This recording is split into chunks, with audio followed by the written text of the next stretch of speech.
Hello everybody, Tony Donaldson here from Electric Bike Action, and this is Nick Clare. And we wanted to talk to you a little bit today about what to look for in an electric bike. If you're buying your first electric bike, there's a lot of stuff out there and a lot of things to consider. And one of the things that you might want to do is check out the different types of bikes, and like we have two of them here. This is an electric mountain bike, and this is an electric commuter bike. There's external battery, mid-drive motor, good for commuting. What do you think is important for people to consider when they're buying an e-bike? Well, first, if you're going to get what you want to use it for, so that would be the biggest thing, and then price would be another thing. But what you're going to use it for. So, is it going to be able to bring me up hills? How long does the battery life last? Things, range, things like that. Sure. So you bring up price, and I'll come back to that in a second.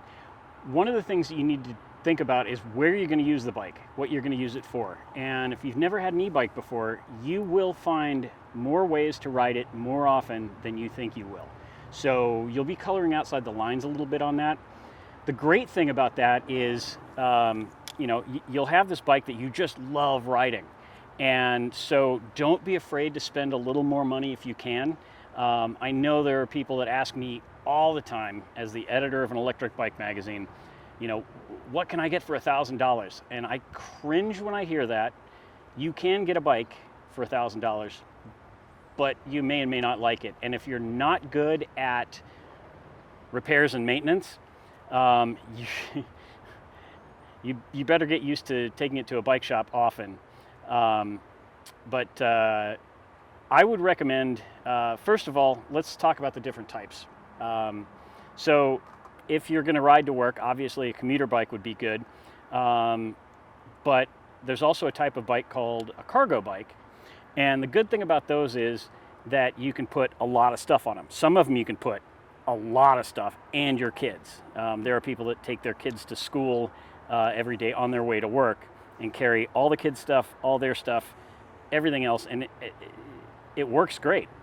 But there are other people that may want to go, off-road riding and hit the trails and just do some crazy fun stuff. Full suspension mountain bike is perfect for that, don't you think? Yeah. So Nick rides more of them these days than I do. And and then there's also, what other kind of bikes are there? There's hybrids, like for example, Bulls has their iconic bike, and it's full suspension, and they come kind of set up for cargo commuting, and it's a 28 mile an hour bike, which is nice. But I've taken it out on single track, and you can still get kind of crazy with it. You could put beefier tires on it. I've seen people put different suspension on it actually and make it a little bit more extreme, but then again you can still take it on the bike path and do your commuting with it, which is pretty handy. Yeah, it definitely is. I like that bike a lot. Yep. And I've taken it off-roading a fair amount, and it's a very comfortable ride. And then we've got folding bikes. So folding bikes are nice, especially if you're a commuter and you need something for the last mile.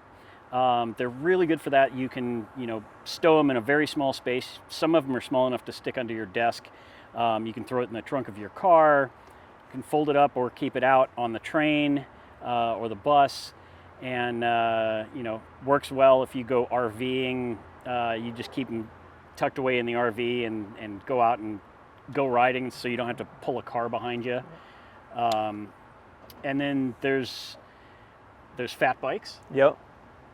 Those are fun if you do a lot of off-road riding, not necessarily climbing mountains, but you want to go, ripping down the beach, or you go through soft sandy areas. Those are pretty nice. Yep. But as far as what else is there? Well, like you mentioned, the folding bikes too, and there's lots of different kinds of folding bikes, and there's even fat tire folding bikes too. Oh yeah. Like the Abington Cinch, and some people I've noticed they'll get them and they fold, but they don't even use them for folding just because they fold up and and they're actually just as big when you fold them up. So that's something to think about too. Just because it's a folding bike doesn't necessarily mean it's the right folding bike for you. So making sure you get the right quality for you and the right size and stuff like that. You know, some of them have even smaller wheels on the folding bikes, so things to look out for. Okay. And so something else to look out for. The best way to do it is to go to your local bike shop and see what they have, and you know, don't be afraid to go online and do a little research. But you go to a bike shop, you can actually sit on the bikes. Sometimes you can take them for test rides. You get a good feel for what it's going to be like to ride this. And if you've never ridden an e-bike before, you'll have a reaction. If you do go the consumer direct route, we do recommend that you buy it from somebody reputable, somebody that has a known name and good reviews. Rad Power is one of those. There are other companies that do not provide after-sales support in any way, shape, or form. Rad supports the bike shops in doing warranty service and things like that. Some of the other companies don't, and some of the other companies have been there for a year and then they disappear. So you have to consider that when you're buying a bike. You don't want to buy somebody's, you know, some bike that you're not going to be able to get fixed. And we've seen a lot of those. Yeah. You've probably seen way more than I have. Yeah. Yep. It can be challenging. Full disclosure, Nick is also part owner or half owner? Yeah. Of Open Trails bikes, Open Trails e-bikes in Santa Clarita. So he brings a depth of knowledge from a different direction than I do, which is awesome. So really appreciate his perspective in all the stuff that he writes and all the videos that we do. So, and it's a little windy, so hopefully you're not hearing that on the mic. But anyway, if you have any questions, post them in the comments below, and you know, let us know your thoughts. And if you have a bike, tell us what you've got, and you know, maybe what you'd like to see us review.